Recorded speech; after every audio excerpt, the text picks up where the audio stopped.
What are some individual names that would be attractive, even in the environment that we're in, where now the market feels like the trend is certainly going to be your friend, up? Well, yeah, so I actually put 2 new names in my portfolio this week, Southwest Air. I actually have never owned an airline other than Delta, and it was many, many years ago.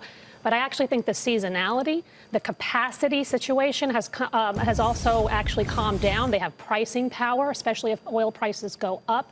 This company generates a huge amount of cash flow, and the stock's trading at 13 times, and it's down 7% on the year. So it has not participated.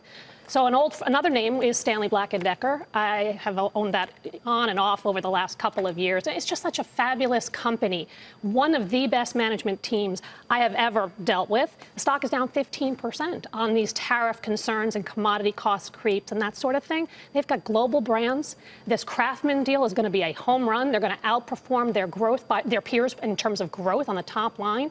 And the stock trades at 16 times forward when the average industrial is trading at about 20 times. So there are 2 names. I've been buying and adding to Goldman Sachs. I know we don't like the financials, or the financials are so financials have started to, well, but I like it, and I like it because you have a new CEO at the helm. And I think there is a lot they can do, particularly in the FIC business, which has been a real problem. If they can turn that around just a little bit, that stock re-rates higher. So those are the kind of 3 names that I like. I've been adding to Anadarko. I've been adding to energy. I've been adding to multinationals on the theme that Courtney's talking about in terms of EM.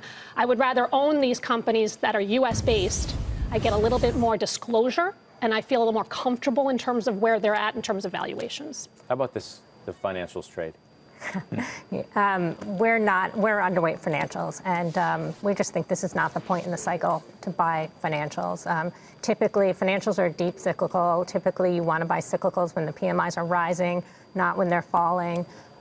We think the regulation reprieve is overdone. You can actually make a case that getting rid of regulation will let in new competitors. There's a case for fintech companies to get national charters now, not have to go state by state. Do you think the market's over its skis at this point? I think the market is getting there. I think it can continue to go over its skis. I think we're getting into overshoot territory. I think we're in the later stages of the market, the early stages of inflation. Inflation is obviously a late cycle indicator, a lagging indicator. I mean, this could go on for a long time, it could go right? On for a long time. You remember, rational exuberance lasted exactly. 4 years. Get an overshoot. So that's why you want to be in growth stocks. You're at 16 times forward estimates. You're not at a rational valuation. Has never been a good reason to buy stocks. Well, it's never been a good reason to sell stocks either. I mean, it's not a good reason to sell stocks. But I will just say that earnings are going higher, and the valuations are actually pretty attractive. Inflation is rising, but it's still under control. And also, so that's the commodity costs are rising, but they're still under control. So I think all of those things, you have a vibrant consumer. I mean, those consumer confidence, the best numbers since October of 2000. You have retail companies reporting hand over fist beating. I mean, and that's 75% of our economy.